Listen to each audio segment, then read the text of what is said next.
Hello, welcome back to Cracking the Cryptic. Now today we're going to be back on classic Sudoku, and I was tickled to get a tweet, I think it was yesterday, from Mike Halderman, who said his wife is a pretty fast solver, and he set this puzzle for her, and she said it was quite difficult.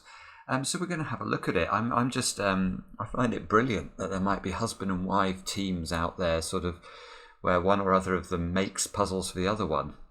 That's not the case in my house. I don't know about yours. But the other reason I thought we might look at this puzzle is it really looks like a very good Sudoku. You can see there's symmetry in the givens. It's a very nice looking puzzle. So I hope it'll be worth our time today. Now, if you want to try the puzzle, do click on the link under the video. That'll take you to our webpage where you can play along. And just a reminder for those of you who didn't see yesterday's video, Mark and I are going to be doing a Q&A. I will interview Mark about his recent win, the 12th win he's had in the Times Crossword Championship, and I'm very happy to ask him any questions you might have for him. So, do send them in comment on the video or tweet them at us at Cryptic Cracking. However you want to get in touch. I'll try and get through as many of the questions as possible. I encourage you to set him some difficult clues as well. If you've heard of a good crossword clue that you think would be very hard for him to cold solve, let's get a few of them in there too.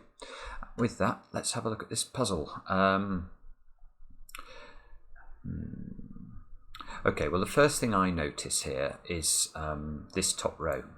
I don't know why I notice it, but the 5, the 4 and the 6 are very interesting to me in terms of this box. I can see that those 3 yellow squares there have to be the numbers 4, 5 and 6 because that's the only place, given that the top row is ruled out, we've got to put them in there somewhere. Now, actually, look, we can do better than that. We've got 6s in these 2 squares, so neither of those is a 6. So this one's got to be a 6. And that one's got to be a 5, and that one's got to be a 4. These 3 have got to be 1, 8 and 9, therefore. Maybe I'll switch to cursor. Maybe that's going to be a bit more efficient. 9. Don't know about that one. So the extremities of row 1 have got to be 3 and 7 to complete the row. It's got to be a 2 in one of these 2 squares. You can see that from these 2s here. So as usual, where we identify in a 3x3 block that a digit can only go in exactly 2 positions, I really recommend you find a way of recording that. I like to use pencil marks in the corner of squares for this sort of logic, and in the center of squares is saying that the square itself can only be the digit pencil marked in the center. Okay, so let's carry on. This 5 here combined with these 5s mean that this is a 5. That locks a 5 into one of these 2 squares. 3s here, look, they have a nice effect on this box. They allow us to pencil mark 3s into those positions and therefore pencil mark 3s into one of those 2 squares at the top. 6s, we're going to get a 6 in the grid into this square. Pencil mark 6s in the middle as a result of that. The 8s we can pencil mark. The 1 and the 3 are the digits not appearing in the symmetrical counterpart to this box. So this square's got to be a 3. One of these 2 squares has got to be a 1. This 1 means there's a 1 in one of those 3 squares. I don't like pencil marking where it's a choice of 3 in a classic Sudoku. I will do it in variant Sudokus, but I try to avoid that in classics. Now you can see 6s are ruled out on the left hand side by these 2 6s here from the yellow squares, so that means we can do a bit more pencil marking. It gives us a digit. This has to be a 6. We know this isn't a 6 just by, we don't even have to look over here. We can just look at our pencil marking and immediately see. There's obviously this 6 is removing the 6 from that square. Okay, let's keep going. So 3, 6 and 8, you can see we've pencil marked those in on this side.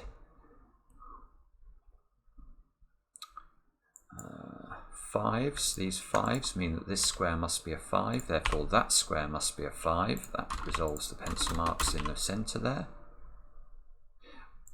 Let's try and use this, see what we can do. The 9 and the 2 are the interesting digits immediately. Actually, can't pencil mark a 3, but you can see that because we've got 516 down here and 239 in row 7, these 3 squares have to be the numbers 2, 3 and 9.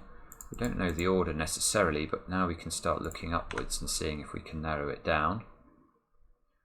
Can't narrow it down, but obviously the result of that is that these squares have got to be 4, 7 and 8. Now the 8s come into their own. That locks an 8 into that one. This must be a 4, 7 pair. This square must be a 1. It's the only place a 1 can go in the row. 5, 1, 6, 3, 9, 5, 6 up there. Okay, that's all looking. The 4 and the 4 mean we get another digit. Nice puzzle so far. 1, 7, 8 into these positions along here, look. So this square can only be a 7 or an 8. These can be 3 digits. They can each be 1, 7 or 8. So the 2 must be in one of those 2 squares. And the 4 must be in one of those 2 squares.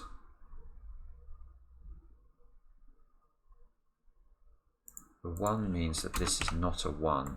So down here we need 2, 8, and 9. So that one's a 2 or a 9. And that one's a 2 or an 8. Okay, 6s we've got pencil marked in. 3s. 2s. 5s. 6s. 8s. Ah! What is it I need to spot next? 4s can be pencil marked into those 2 squares in the middle, look. So there must be a 4 in one of these 2 squares. Now you see, this is another reason we get the pattern here of 4s. 4s in the same 2 columns, look, in 2 different 3x3 blocks. So immediately I'm looking now at column 3 and asking myself, where can the 4 go? Because I know it can't go in any of those 3 squares. It also can't go in that one, so it must go here. Now again, where can a 1 go in column 3? This 1 is removing those 2 squares. This one, we've already pencil marked the absence of a 1. So that you can see that if I'd focused purely on the 1s, I could have got it, you know, a different way. But the way my scanning works is I'm looking at this square rather than this one, actually. I'm looking at a combination of those 2 squares rather than these 2 squares, which is a bit strange, but that's how my mind works. Right, so 2, 7 and 9 into these squares. So that one can only be a 7 or a 9. That one can only be a 2 or a 7. That one can be anything. This one can only be a 3 or a 9. Right, and this column has a lot of given information in it, so I want to have a look at this. 3, 7 and 9. That's not both those squares. We can see there must be a 7 in one of those positions, so I will pencil mark it, but I can't see how to resolve it.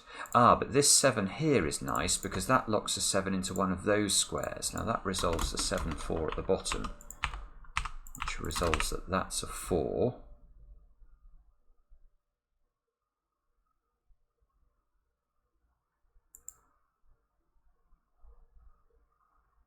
Now, what am I meant to appreciate from this?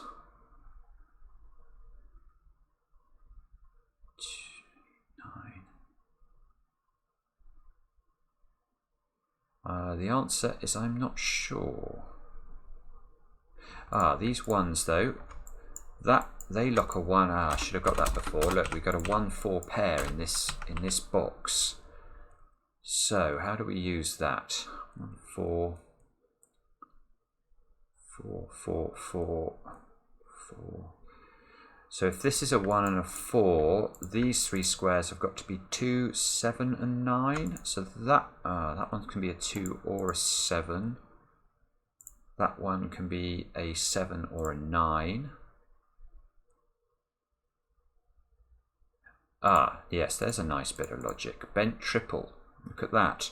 So if we take a look at this, you can see we've got 2, 7 and 8. Now if these were all aligned in the same column, for example, we would immediately spot this as a triple, and we would start eliminating 2, 7s and 8s from the rest of the column.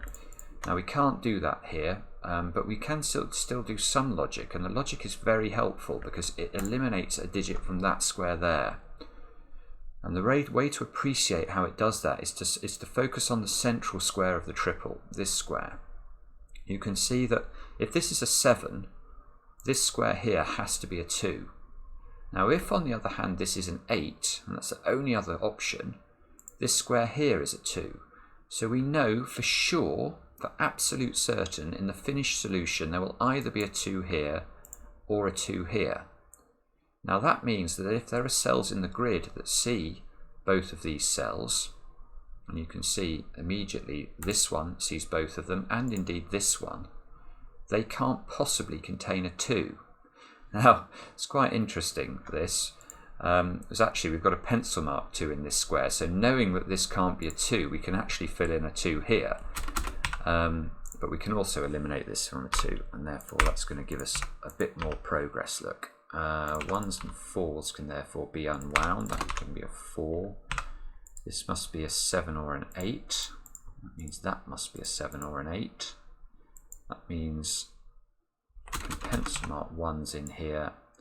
And this is a 1, 7, 8 triple.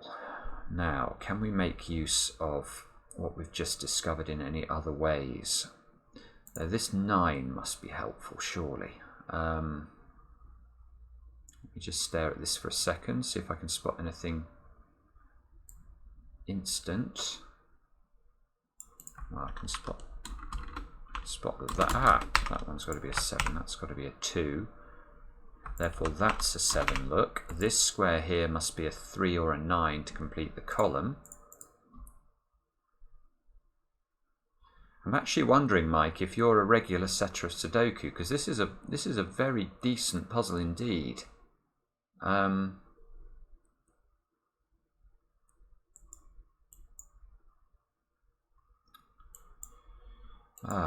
Okay. So let's have a look along here. We've got 6 digits, so we need 2, 3 and 6 to complete this.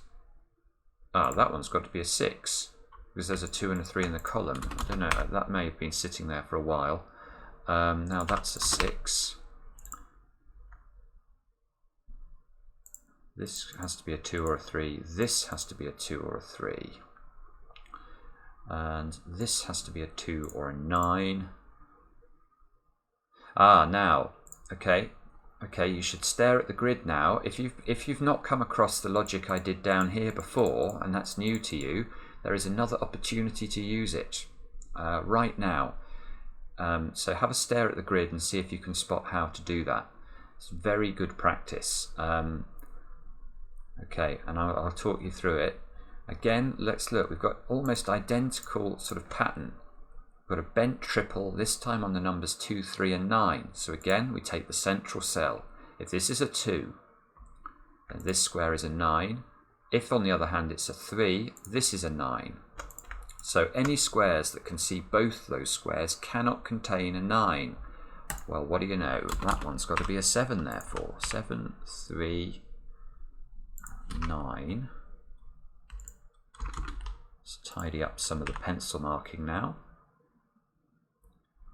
This has got to be a 2, therefore that's a 3. Oops, that was a mistake, undo that. Going too quickly, that's got to be a 9, that's a 3, that's a 9, 2, 3, like that. I'm just going to delete the pencil marking here and refill it in with what's it going to be, 8 and 9 into these two squares. So you can see that's now resolvable. This must be a 9, this must be a 9 now. This square's a 7, therefore that's a 7, that's an 8 and a 1. Yeah, and we're done now. We've figured it out. But that was a very good puzzle. There were 2 Y-wings in that puzzle. So really very nice logic and an exceptional setting to structure it that well in a puzzle with total symmetry like that is really rather good, and that's how to solve it. I enjoyed that very much, Mike. I hope your wife did too. I'd be interested to know her time for completing it under speed solving conditions. Let me know what you thought of it in the comments, and don't forget those questions for Mark. Thanks very much for watching. Back soon with another edition of Cracking the Cryptic.